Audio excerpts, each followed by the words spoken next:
Hello बच्चों, आज हम करेंगे chapter 10 force and type of force. Okay, now first, will a boat move ahead unless pushed with the help of an oar? ये पूछ रहे हैं ये जो बोट ये बिना ओर के जो इसकी ओर है उसके हेल्प के बिना ये आगे बढ़ सकती है क्या?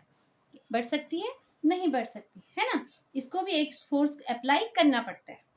Who exert force to move a bullock cart forward? Bullock cart को फॉरवर्ड करने आगे बढ़ाने के लिए कौन फोर्स कर रहा है? बुलक लगा। Okay, what makes the ball move during a game of football? ठीक है, तो जब फुटबॉल खेलते रहते हैं तो बॉल को मूव करने के लिए उसको एक फोर्स देना पड़ता है। How does it direction change? और इसकी डायरेक्शन चेंज कैसे होगी?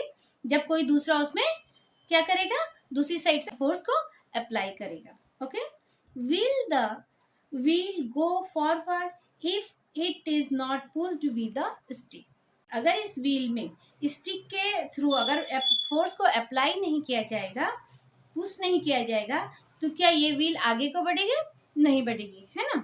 when we kick the football coming in our direction toward the goal we apply force. जब फुटबॉल हमारी तरफ आती रहती है तो हम उसमें क्या करते हैं? किक मारते हैं, तो उसमें एक फोर्स अप्लाई होता है ना। In day to day life we do many action such as lifting, pulling, riding a bicycle and stopping it at time, pushing a load, squeezing और bending something and driving vehicles. जितने भी ये work बताए गए है ना, lifting, pulling, riding a bicycle, stopping it a time, pushing a load, squeezing, bending something and driving vehicles, सबको movement में लाने के लिए हमें क्या करना है? फोर्स अप्लाई करना पड़ता है। It is necessary to apply force for doing all these action. इन सब एक्शन को करने के लिए हमें क्या करना पड़ता है? फोर्स अप्लाई करना पड़ता है। Force is apply to an object to pull it और push it in any manner. ठीक है, जब हम फोर्स को अप्लाई करते हैं तो वो किसी भी ऑब्जेक्ट को पुल करेगी या पुश करेगी। Okay, no object change its position on its own. कोई भी जो ऑब्जेक्ट होगा वो अपने आप से कोई भी पोजीशन को चेंज नहीं करेगा। Force is required to move an object. किसी भी ऑब्जेक्ट को मूवमेंट में लाने के लिए उसे फोर्स अप्लाई करना पड़ता है।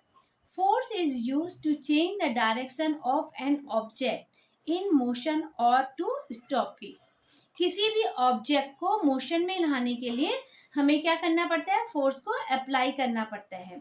उसकी डायरेक्शन को चेंज करने के लिए भी फोर्स अप्लाई करना पड़ता है और उसे स्टॉप करने के लिए भी हमें फोर्स को अप्लाई करना पड़ता है। Okay, can you tell what happen when you hold the two ends of a spring and pull them apart? Spring के दोनों साइड्स को पकड़ा जाए, दोनों एंड्स को पकड़ा जाए और उसको खींचा जाए, तो क्या होगा? जब उसको हम खींचेंगे, उस पर फोर्स अप्लाई करते हैं हम दोनों साइड से, तो क्या करेगा? खींचेगा, है ना। What happen when a blacksmith hammers a red hot piece of iron?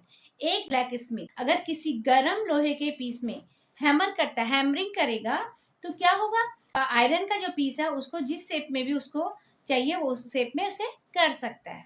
Okay, force is necessary to change the shape of an object. तो किसी भी ऑब्जेक्ट के शेप को चेंज करने के लिए क्या जरूरी होता है? फोर्स जरूरी होता है। Okay, next, type of forces. Muscular forces. In all the action show in the picture 10.1, the movement take place with the help of the bones and muscles in the body. The person in the picture alongside is lifting the weight by using muscular force. अब जो भी ये हमें जो पहले की diagram में जो दिखाया गया है इसमें जो फोर्स अप्लाई हो रहा है वो सारा कौन सा हो रहा है? बोन्स और मसल्स के फोर्स अप्लाई हो रहे हैं सब में। फिर बताया गया है पर्सन है ना, ये जो लिफ्ट कर रहा है तो उसमें किसका यूज कर रहा है? मस्कुलर फोर्स का यूज कर रहा है। देखा, ये अपने मसल्स का यूज कर रहा है ना, तो मसल्स का जो फोर्स का यूज होता है उसे बोलते हैं muscular force. Okay, the force apply with the help of muscles is called muscular force. जो फोर्स मसल्स के थ्रू अप्लाई किया जाता है that is called muscular force. Okay, mechanical force. Okay, we use different machines for doing many task. ठीक है, अब हम day to day life में आजकल देखते हैं कोई भी वर्क करने के लिए हम ज़्यादातर मशीन का यूज़ करते हैं, है ना। Muscular force is use for running some machine, कुछ मशीनों को स्टार्ट करने के लिए, ठीक है ना, उसको रनिंग में लाने के लिए हम मस्कुलर फोर्स का यूज करते हैं। Okay, some machines are run by using electricity और फ्यूल, और कुछ मशीनें किससे चलती हैं, इलेक्ट्रिसिटी से और कुछ फ्यूल से चलती हैं, ठीक है ना। कुछ मशीनों में हमने किसका यूज किया, मस्कुलर फोर्स का यूज किया है, किसी में इलेक्ट्रिसिटी का और फ्यूल का। Okay, machines like the latter are called automatic machines because a mechanical force is used for here. Okay, ना अब मशीन तो पहले जो होती थी, जो मशीन ना उसमें पहले हम मस्कुलर फोर्स का भी यूज़ करते थे, मतलब हम मैन पावर का यूज़ करते थे। बट अभी कैसा हो गया है कि जो मशीन्स हो गई हैं वो अब ऑटोमेटिक हो गई हैं, वो पूरा काम खुद ही कर लेती हैं। ओके, तो वहाँ पे किसका यूज़ हो रहा है, मैकेनिकल फोर्स का यूज़ हो रहा है। Okay, for example swing machine, electric pump, washing machine, mixer etcetera. तो यहाँ पे किसका यूज हो रहा है, मैकेनिकल फोर्स का use. Okay, the force applied bye means of a machine is called a mechanical force. ठीक है, जो मशीन के थ्रू जो फोर्स अप्लाई किया जाता है that is called mechanical force. Okay, gravitational force, if an object is thrown upward by applying force, it reach a certain height and come down again. Why is this so?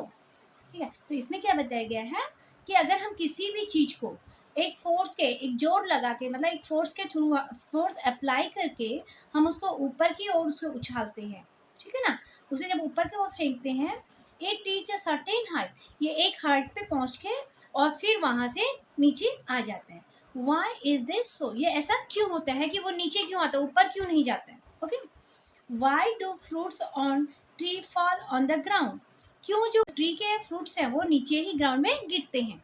Okay, the earth pulls all the object toward itself, तो ये सब चीजें जो नीचे ground की side आ रही है वो क्यों आती है, क्योंकि क्या होते हैं, अर्थ जो है हर एक ऑब्जेक्ट को अपनी तरफ खींचता है। ठीक है, the force applied by the earth to pull object toward itself is called gravitational force. जिस फोर्स को अप्लाई करके अर्थ क्या करती है, हर एक चीज को अपनी तरफ खींचती है, that is called gravitational force. Okay, तो इसलिए हर चीज क्या आती है, नीचे की साइड आती है, क्योंकि अर्थ उसको क्या कर रही है, अपनी तरफ खींच रही है। Okay, in the past Sir Isaac Newton discovered gravitational in the 17th century. The earth's gravitational force acts in a direction opposite to that of an object moving upward. Isaac Newton ने बताया है कि जब कोई भी object ऊपर की तरफ जाता है ना, ऊपर की तरफ मूव करता है, तो अर्थ उसको क्या करती है, उसके अपोजिट डायरेक्शन में अपनी तरफ खींचती है। Hence the speed of that object go on decrease till the end it become zero. Okay, इसलिए क्या करता है, जब ऑब्जेक्ट ऊपर जाता रहता है तो उसकी जो स्पीड है वो क्या होती है, ऊपर जाते जाते स्लो होती रहती है, और एक एंड पे ऐसा हो जाता है कि वहाँ पे बिल्कुल जीरो हो जाती है स्पीड, और जहाँ पे स्पीड जीरो होगा वहाँ से वो चीज़ नीचे की ओर आना शुरू हो जाती है। Then the object start falling down instead of going up any further. ठीक है ना, तो फिर वो ऊपर नहीं जाती है और नीचे की तरफ गिरने लगती है। While falling, its speed goes on increasing all the time due to the gravitational force. अब वो जब ऊपर जा रहा था उसकी जो स्पीड है वो क्या हो रही है, स्लो होती जा रही है, बट जैसे ही वो जीरो पे जाके फिर से नीचे को आएगी ना, तो जब जैसे जैसे नीचे आएगी तो उसकी स्पीड भी बढ़ती जाती है, इंक्रीज होती जाती है। वो क्यों होता है, because of gravitational force. Okay, let's try this. Take a small stone and a bucket full of water. Drop the stone into the water from a height of about 20 centimeters. You will hear the sound of the stone dropping in the water. Now drop the same stone into the water from a height of about 100 centimeters. You will hear it sound again. तो क्या बोला है कि एक bucket लेना है जिसमें कि पानी भरा होता है, पानी भरा हो, और उसमें क्या करना है, एक पत्थर को 20 सेंटीमीटर हाइट से इसको गिराना है बकेट के अंदर। ठीक है, तो उसमें क्या होगा, हमें एक साउंड सुनाई देगा, फिर उसी स्टोन को क्या करना है, 100 सेंटीमीटर के हाइट पे लेके जाके फिर से उसको नीचे बकेट में डालना है, तो फिर उसमें भी ये साउंड आपको सुनाई देगी। तो ये आपको क्या करना है, इसको आपको घर पे ट्राई करना है इसे। Okay, what is the difference in the sound in two action above, ठीक है, और इसका जो साउंड का डिफरेंस है वो आप ऑब्जर्व कर पाओगे कि इसके साउंड में क्या डिफरेंस आया। Okay, now the action of lifting a sack are shown in the picture, one sack looks empty and other one is full.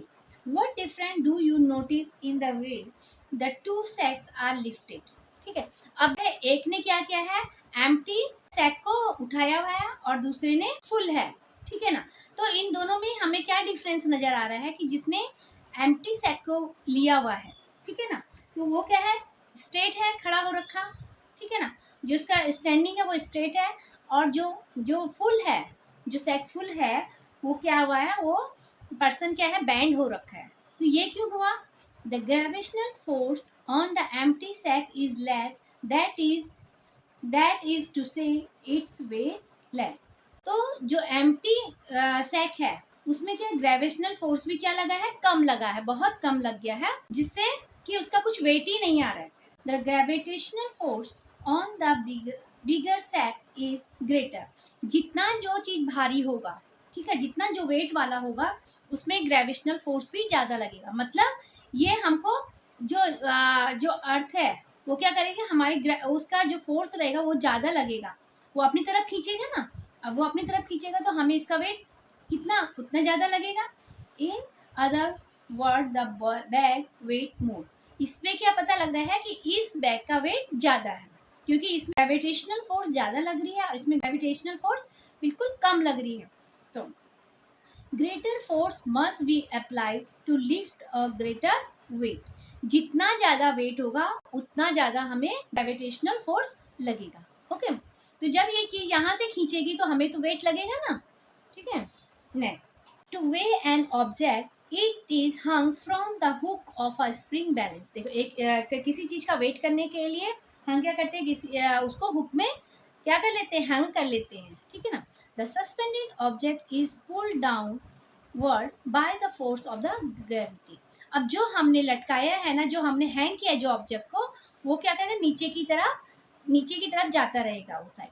क्योंकि वो क्यों होगा, because of force of gravity, उसको उतना ग्रेविटेशनल फोर्स लगेगा ना, उतना वो खींचेगा नीचे को। At the same time the force of the tension in the spring constantly pulls the object upward. वहीं पे जो फोर्स ऑफ टेंशन है, जो स्प्रिंग का जो फोर्स है, वो भी उसको ऑब्जेक्ट को ऊपर खींचने की कोशिश करेगा। Okay, the object come to rest when the tension in the spring and the gravitational force on the object become equal. अब क्या होगा, ऑब्जेक्ट कहाँ पे रेस्ट में आएगा, कहाँ पे नीचे झुकना या ऊपर जाना, कहाँ पे रुक जाएगा, जहाँ पे कि जो स्प्रिंग का फोर्स है और जो ग्रेविटेशनल फोर्स है वो क्या हो जाएगा, ऑब्जेक्ट पे इक्वल लगेगा, वहां पे वो ऑब्जेक्ट रेस्ट में आ जाएगा। In this position the scale on the spring balance show the gravitational force acting on the object which is the weight of the object. फिर जहाँ पे वो रुक जाएगा तो जो स्केल में है ना, वहाँ पे हमको दिखाई देगा कि इसका वेट कितना है, ऑब्जेक्ट का वेट कितना है। तो ऑब्जेक्ट का वेट मतलब कि कितना उस पर ग्रेविटेशनल फोर्स लगा है, वो उस ऑब्जेक्ट का वेट हो जाएगा। The gravitational force acting on an object is called the weight of that object. जितना ग्रेविटेशनल फोर्स लगा है, एक्ट किया उस ऑब्जेक्ट पे, that is called the weight of the object. Okay, now the gravitational force operate between the sun and the planet in the solar system. तो gravitational जो force है वो कहाँ पे भी दिखाई देता है, between sun and the planet. Because of this the planet revolve around the sun, इसके कारण जो प्लैनेट है वो सन के चारों साइड घूमता रहता है। At the same time gravity also operate between planet and the satellite, ठीक है, सेम थिंग प्लैनेट और उसके सैटेलाइट के बीच में भी होता है। तो यहाँ पे आज इस लेक्चर को हम यहीं पे फिनिश करते हैं। नेक्स्ट जो आगे का जो चैप्टर है उसको नेक्स्ट वीडियो में हम कंटिन्यू करेंगे। Okay, bye.